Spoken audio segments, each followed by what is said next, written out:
mynews.studio. Underwater deserts, hidden ridges, billion-dollar biotech, these are all suddenly at the heart of the world's attention. Can the new High Seas Treaty finally bring order to international waters? Or are we just setting the stage for fresh disputes?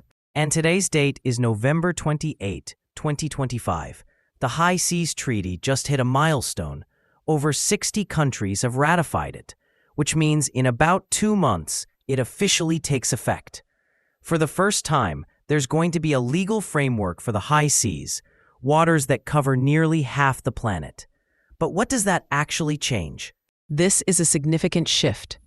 For a long time, the high seas were almost like a legal vacuum. No one nation in charge, hardly any comprehensive protections. With 75 countries now signed on, we'll see mechanisms for setting up marine protected areas, mandatory environmental impact assessments, and new systems for sharing benefits from marine genetic resources. Why does all this matter? Because these areas are at risk: overfishing, pollution, and now, the rise of deep-sea mining. Let's clarify. When we say high seas, we mean the waters beyond national exclusive economic zones, right? That's over 70% of the ocean surface, and so far, it's been mostly unregulated. So, what are the new protections coming in? The treaty allows countries to propose and establish marine protected areas, MPAs, on the high seas. It also requires environmental impact assessments for new industrial activities and sets up frameworks for sharing benefits from marine genetic resources. Those include things like enzymes from deep-sea organisms, which are valuable for biotech and pharma companies. But making a treaty is one thing. Turning the text into real-world action is another. Implementation starts now, with the first conference of the parties, COP1, scheduled for late 2026. What happens between now and then? The UN has already started preparatory meetings to design how the treaty will actually work, who gets to make decisions, how enforcement will operate, and who handles the costs. Each of those is up for debate. For example, who pays for enforcement? And how do we make sure developing countries aren't sidelined? Let's talk about those challenges. Financing and capacity, those come up first. Many developing countries, especially small island nations, don't have the resources to monitor or enforce rules on the high seas. The treaty mentions tech transfer and funding, but the details are still vague. Who will step up? And will wealthier countries commit real resources? There's also the process for agreeing on new MPAs. Countries with large fishing fleets will likely resist strict limits, while others are aiming for bold conservation goals, like protecting 30% of the ocean by 2030. Balancing economic interests and conservation is going to be a major negotiation. And the benefit-sharing rules? Drug and biotech companies have already profited from deep-sea discoveries. What's in place to make sure developing nations benefit too? The treaty says companies have to disclose when they use marine genetic resources, contribute to a benefit-sharing fund, and support tech transfer and capacity building. But fair benefit sharing isn't defined yet. COP1 will need to set the standards. And then there's enforcement. Since no single country oversees the high seas, how do you even monitor compliance? Which actually brings up another point. There are already regional fisheries groups, shipping regulators, conservation organizations, all with some authority out there. How does the treaty avoid overlap or even gaps in regulation?